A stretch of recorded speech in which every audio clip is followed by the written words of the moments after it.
Hello friends, I'm Amyn, and today I will be showing you how to create a fabric applique.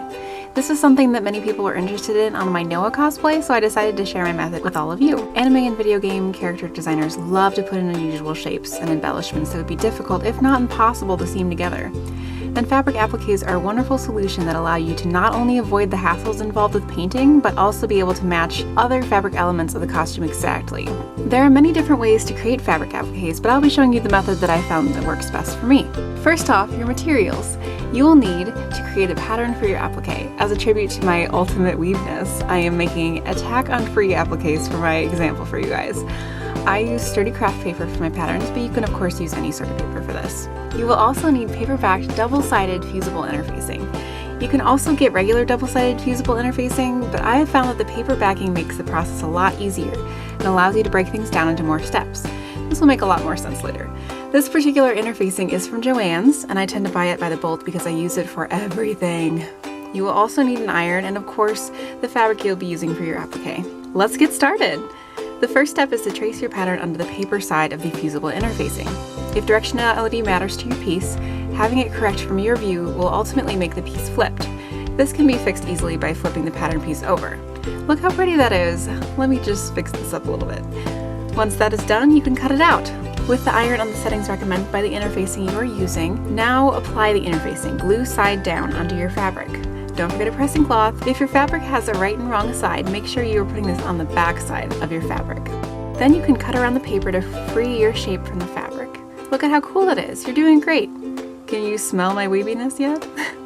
Next, peel off the paper from your shape, then carefully place it and set it with the iron. I am making an applique that's entirely separate from the costume, so I can place it anywhere I want on the fabric. But if it's going directly on your costume, be sure it's exactly where you want it placed, because you can't replace it without causing damage to your fabric. It's time to go to the machine. You will be making a tight zigzag stitch right along the edge of your glued fabric, and you will adjust your zigzag width and stitch length to achieve this look. This can also be called a satin stitch. Now, before you plunge into gluing and stitching things onto your beautiful costume, it's important to do tests of the whole process with some scraps to get your sewing machine settings to a look that is right for you. These stitches will look different depending on your machine, the fabric you are applying, and the fabric you're applying to, so there's no one setting that will be perfect for everything. For example, a tight zigzag worked well on Noah satin fabric, while the textured accent fabric for Ephraim allowed for a wider zigzag that almost disappears into the texture. Once the stitches are done, they are hard to redo, so it's important to get things looking exactly the way you want. Your cosplay is absolutely worth this extra time.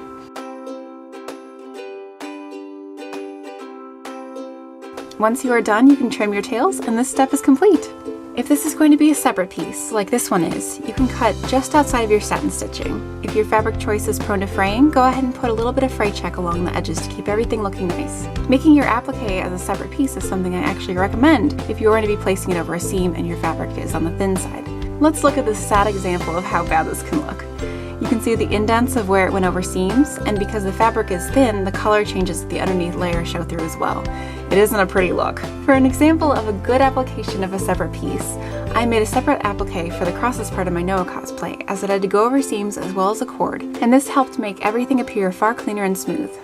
Here's a much happier shark piece that's a separate piece, and I put it on black backing as well to make the satin stitch outline look more natural when it was cut out. You can then simply use a straight stitch along the edge of the satin stitching to attach your separate applique, or use a zigzag over the top of your satin stitching. And that's the end of my applique tutorial. This was my first time doing a tutorial, so I hope it was helpful. If you have any questions about this process, or suggestions for tutorials on other techniques you have seen me use, feel free to comment below. Thank you so much for watching. I'm Amyn the Outcast, and I'll see you next week with another video.